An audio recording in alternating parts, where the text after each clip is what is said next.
الحمدللہ رب العالمین والعاقبۃ للمتقین والصلاۃ والسلام علی رسولہ الکریم۔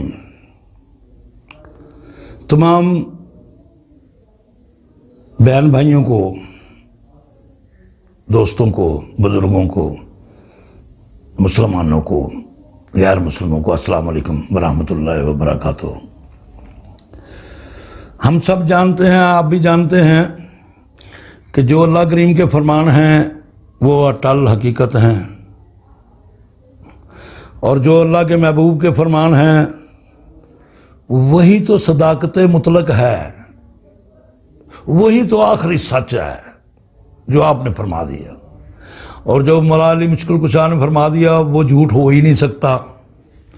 تو میں آپ کو اس بارے میں ذرا بتانے جا رہا ہوں کہ ان ہستیوں کے جن کے میں نے نام لیے ہیں، اللہ کریم اپنے آقا حضور علیہ الصلوۃ والسلام اور مولا علی مشکل کشا علیہ السلام، انہوں نے کچھ فرمایا ہے ہمارے دکھ درد بانٹنے کے لیے۔ وہ ہمارا دکھ درد بانٹ رہے ہیں، ہمیں دکھوں سے نکلنے کے راستہ بتا رہے ہیں، ہمیں ایسے راستے بتا رہے ہیں جن پہ چل کر ہم خوشحالی اور سکون و راحت حاصل کر سکتے ہیں۔ تو آپ کا فرمان ہے صدقہ، اگر آپ کو کوئی پریشانی ہے، بیماری ہے، لا علاج بیماری ہے، یا کوئی ایسی پریشانی ہے، کوئی امتحان ہے، کوئی مصیبت ہے، کوئی پریشانی ہے، کسی قسم کی پریشانی ہے جس سے آپ نکلنا چاہتے ہیں، تو صدقہ سے اپنا علاج کریں۔ یہ حضور علیہ الصلوۃ والسلام کا فرمان ہے کہ اپنا علاج صدقہ سے کریں۔ صدقہ کے بارے میں اللہ کریم کا بھی فرمان بہت سارے ہیں، اور فیض و برکات بھی بہت سارے ہیں۔ نبی کریم صلی اللہ علیہ وسلم کے بھی فرمان ہیں، مولا علی مشکل کشا کے بھی فرمان ہے، صحابہ کرام رضوان اللہ علیہ ان کا بھی یہی فرمان ہے کہ صدقہ موت کے علاوہ ہر بیماری، ہر پریشانی، ہر مصیبت کا حل ہے۔ پرابلم کیا ہے؟ جب ہمارے پاس یہ حل ہے، اتنے بڑی ہستیوں نے ہمیں یہ سبق دیا ہے کہ اگر آپ مجبور ہیں، آپ پریشان ہیں، آپ مقروض ہیں، آپ بیمار ہیں، آپ کو کچھ بھی ہے، تو آپ اس سے نجات کے لیے صدقہ دیں۔ بات تو سیدھی سی ہو گئی۔ اب ہم صدقہ دے بھی رہے ہیں، کافی سارے لوگ دیتے ہیں صدقہ۔ میں یہ تو نہیں کہتا کہ کسی کا قبول نہیں ہوتا، بڑے لوگوں کے قبول ہوتے ہیں، ابھی دنیا میں ہیں وہ سرکار دو عالم کے دیوانے ایسے جن کے صدقات، جن کی نمازیں قبول ہوتی ہیں، جن کے روزے قبول ہوتے ہیں، ابھی ہیں ہمارے درمیان ہی، ہمارے آس پاس ایسے لوگ ہیں۔ اللہ کریم ان کو سلامت رکھے، تعداد ذرا کم ہے۔ تو ایسا ان کے صدقات جو ہیں انہوں نے پھر بتایا ہیں ہمیں۔ نوشاد گنج بخش رحمۃ اللہ علیہ نے بتایا کہ بھئی صدقات سے اپنا علاج کرو، صدقہ و خیرات سے۔ تو یہ پیغام جو آپ نے دیا، یہ اللہ کے حبیب کا اور مولا علی مشکل کشا کا دیا،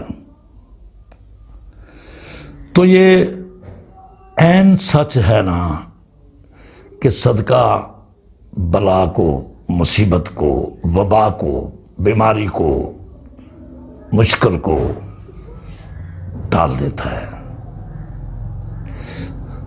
اس میں کوئی شک نہیں ہے۔ میں آپ سے بھی کہتا ہوں کہ آپ اگر کسی پریشانی میں مبتلا ہے، بیماری میں مبتلا ہیں، یا کچھ بھی ہے، آپ کی کوئی حاجت ہے، کوئی حسرت ہے، کوئی خواہش ہے، کوئی تمنا ہے، کوئی آرزو ہے، کوئی ضرورت ہے، تو آپ صدقہ کا وسیلہ اختیار کریں۔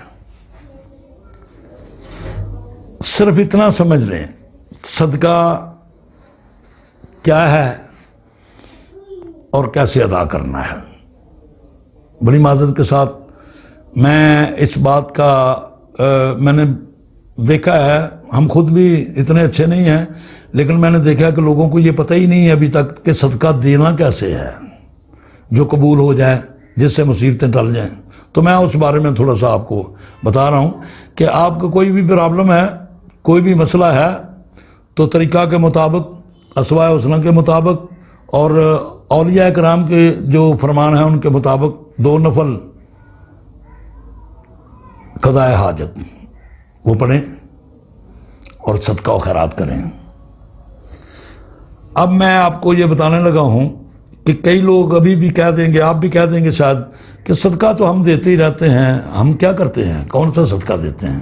خدا سے پوچھنا، جو کہہ رہا ہے نا صدقہ دو، اس سے پوچھنا ہے کیسا صدقہ، کیا ہے صدقہ، وہ بتاتا ہے قرآن میں. تو وہ کہتا ہے کہ اگر کوئی چیز میری راہ میں دینے کا تمہیں خیال آ گیا ہے تو وہ تمہیں تمہاری ہر ایک چیز سے تمہیں عزیز ہو، پیاری ہو، تمہاری اپنی ضرورت کی ہو، تمہیں پسند ہو،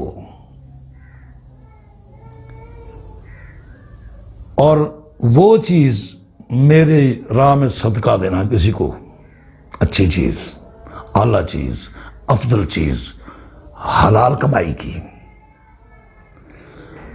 اور اعلیٰ کوالٹی، بہترین.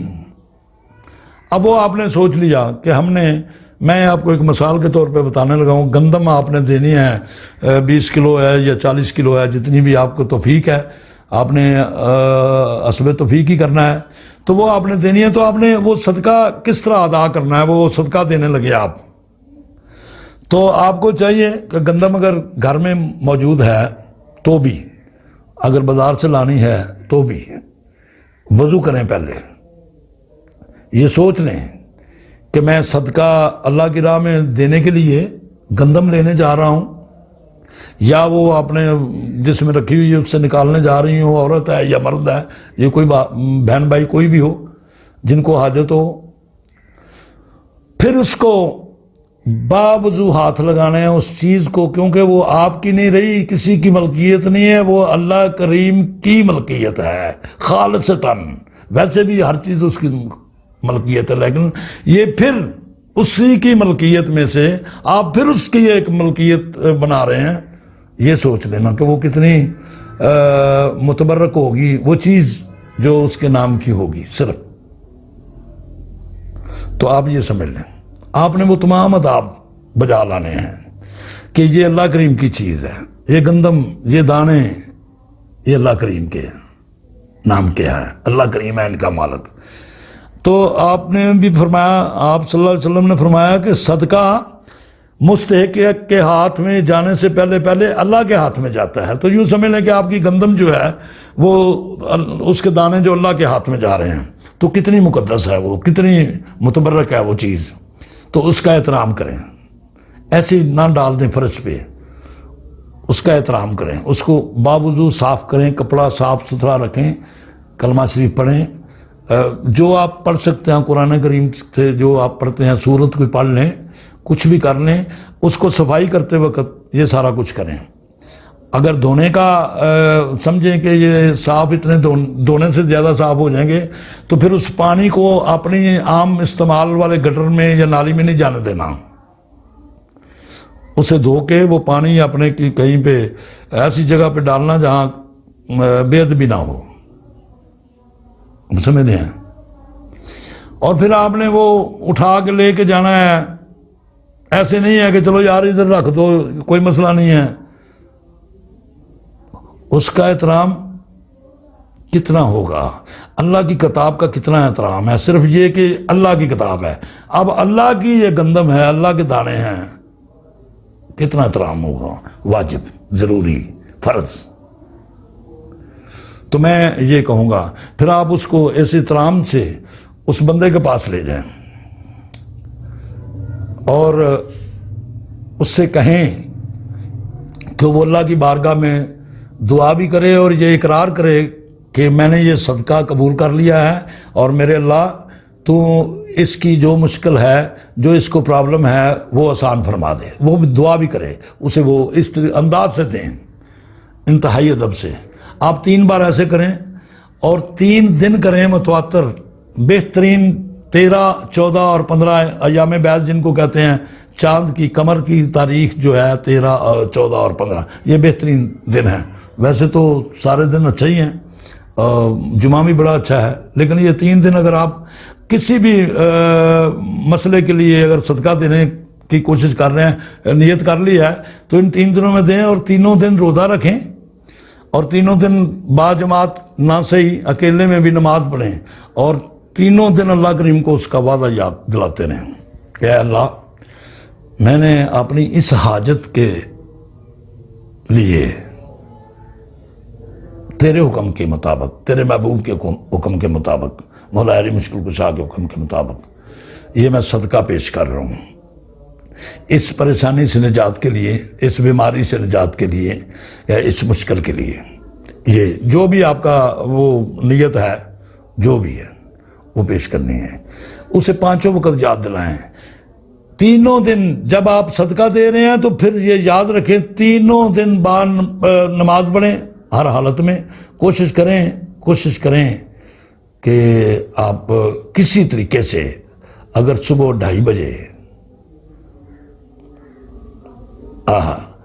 اگر آپ ایسا کر لیں تو پھر اس کی بارگاہ میں یہ ہو نہیں سکتا کہ آپ کا صدقہ قبول ہو جائے اور آپ کی مشکل نہ ٹلے۔ کوئی مسئلہ ہی نہیں ہے، یہ ہو ہی نہیں سکتا۔ میں آپ سے یہ وعدہ کرتا ہوں، ہمارا اللہ کریم ایسا نہیں ہے۔ ہمارے بادشاہ جن کا ہم نے کلمہ پڑھا ہوا ہے، ہمارے رہنما ہیں، ہادی ہیں، وہ ایسے نہیں ہیں، نہ مولا علی مشکل کشا ایسے ہیں۔ پرفیکٹ بات ہے، اٹل حقیقت ہے، عین سچ ہے، صداقت مطلق ہے۔ آپ صدقہ دے کے دیکھ لیں اس نیت سے، اور اللہ کریم کو یاد دلا دیں کہ تینوں دن صدقہ دیں، کوئی بھی پریشانی ہے۔ میں آپ کو صدقے کے بارے میں یہ کہہ رہا ہوں، اس گندم کا پھر میں یہ کہہ رہا ہوں، اتنا احترام کرنا ہے کہ اللہ کریم خوش ہو جائے۔ یہی میں نے آپ کو صدقے کے بارے میں بات کرنی تھی۔ بڑا شکریہ، آپ نے میری بات سنی۔ وصلی اللہ تعالیٰ علی رسول خیر خلقہ محمد وآلہ وصحبہ وذریاتہ اجمعین برحمتک یا ارحم الراحمین۔